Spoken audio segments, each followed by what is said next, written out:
कहे उपइंद्र मो प्रभु श्रीराम वैकुंठनाथ साक्षात जात कले क्षीरार्णवु सुधा मोर गिरार्णवुर सगीत से सत से विबुद्ध ए बुद्धि रंजित दैत्य खलरे अधरक्षित जे ग्रासिब हे बराहु मत से सत।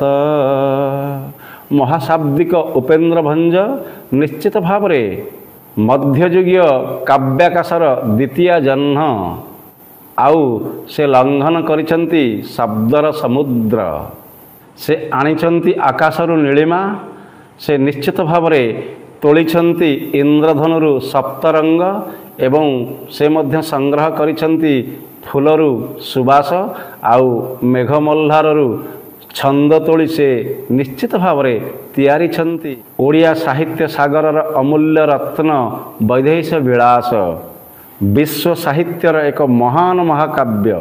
वैदेही विलासर 19तम छंद 19 छंद यथाक्रमे माल जमक यह अत्यंत चिताकर्षक होइछि एवं कहा जाउछि जमक अर्थात भिन्नार्थ बोधक एक प्रकार शब्द पद मध्य बार बार आवृत हेले आम एहाकु कहिबा जमक अलंकार।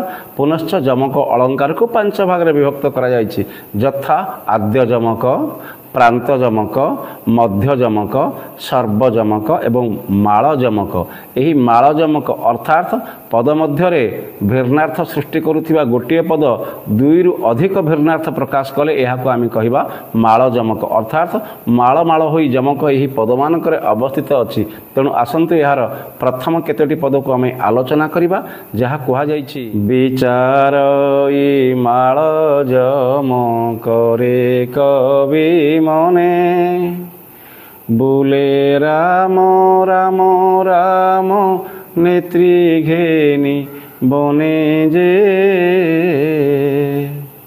बृहद भानु भानु भानु प्रभाताप नाही ब्रुत माल माल माल तिलता जही जे।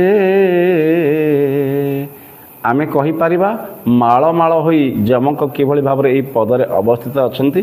प्रथम पदरे कहा जाइछि राम राम राम नेत्री अर्थात राम मनोहर सुंदर एवं रामर अर्थ रामचंद्र एवं रामनेत्री अर्थात जे मृगनेत्री। अथच राम शब्द को नहीं किभଳି भाव रे तीनोटी भिन्न भिन्न अर्थ प्रकाश पाइछि तेणु यह निश्चित भाव रे माल जमक।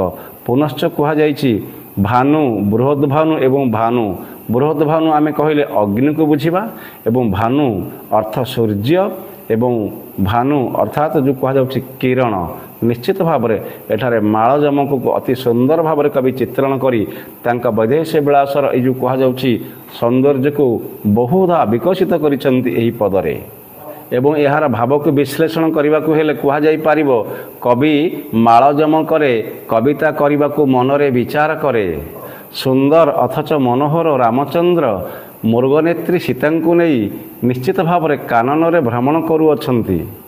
सेही बणरे तमाल वृक्ष मानक देहरे मालतिलता घन भाव रे मारी थिबारु अग्नि अथच सूर्य किरणर उत्ताप बाधे नाही।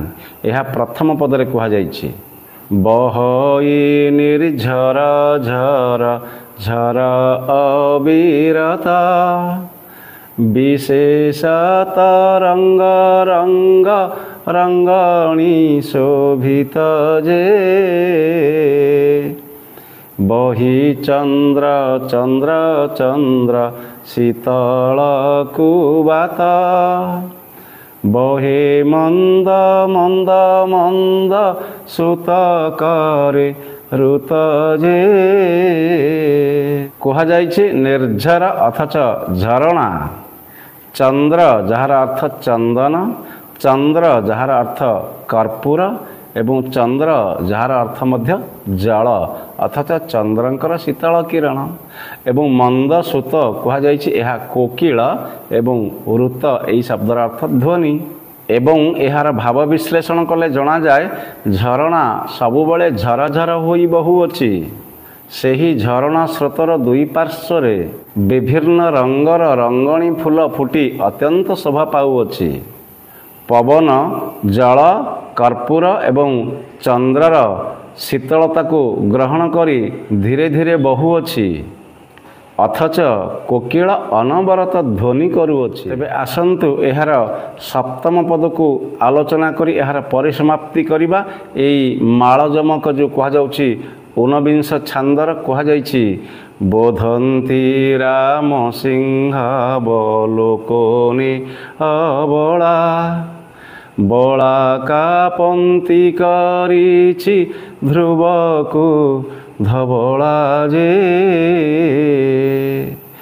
ବଳାଇ ମାନସ ମାନ ଅନା ପ୍ରାଣ ବନ୍ଧୁ ବନ୍ଧୁକ ରଞ୍ଜନ ଅତି ରଙ୍ଗନୀର ବନ୍ଧୁ ଯେ। କୁହାଯାଇଛି ବଳାକାପନ୍ତି ଅର୍ଥାତ୍ ବଗପକ୍ଷୀ ସମୂହ ଏବଂ ଧ୍ରୁବ ଅର୍ଥାତ୍ ଲଣ୍ଡା ବୃକ୍ଷ। ଏବଂ ଏହାର ଭାବ ବିଶ୍ଳେଷଣ କଲେ ଜଣାଯାଏ ରାମଚନ୍ଦ୍ର ସିଂହାବଲୋକନ ଲକ୍ଷଣରେ ସୀତାଙ୍କୁ ବୋଧ ଦେଇ କହୁଛନ୍ତି, ରେ ପ୍ରାଣବନ୍ଧୁ ମୋ କଥା ମାନି ଥରେ ଚାହିଁ ଦେଖ, ବଗମାନେ ସବୁ ଥୁଣ୍ଟା ଗଛମାନଙ୍କୁ ଧବଳିତ କରି ରଖିଛନ୍ତି। ଥୁଣ୍ଟା ଗଛମାନଙ୍କରେ ବଗପନ୍ତି ବସିବାରୁ ତାହା ନିଶ୍ଚିତ ଭାବରେ ଅତ୍ୟନ୍ତ ଧଳା ରୂପକୁ ପ୍ରକାଶ କରୁଅଛି ଏହି ଥୁଣ୍ଟା ବୃକ୍ଷ। ଏବଂ ବଧୂଲି ପୁଷ୍ପ ଗାଢ଼ ଲାଲ ରଙ୍ଗ ହେତୁ ଅନୁରାଗଜନକ ହୋଇଅଛି ଏହା କୁହାଯାଇଛି। ମହାନ ରାମକାବ୍ୟ ବୈଦେହୀଶ ବିଳାସର 19ତମ ଛାନ୍ଦର ଯେଉଁ କୁହାଯାଉଛି ମାଳଯମକ ଏବଂ ଏହାର 4 ପଦକୁ ଯଥାକ୍ରମେ ଆମେ ଆଲୋଚନା କଲେ ଏବଂ ପରବର୍ତ୍ତୀ ସମୟରେ ଆମେ ଅନ୍ୟାନ୍ୟ ପଦକୁ ମଧ୍ୟ ଆଲୋଚନା କରିବା। ବନ୍ଦେ ଉତ୍କଳ ଜନନୀ।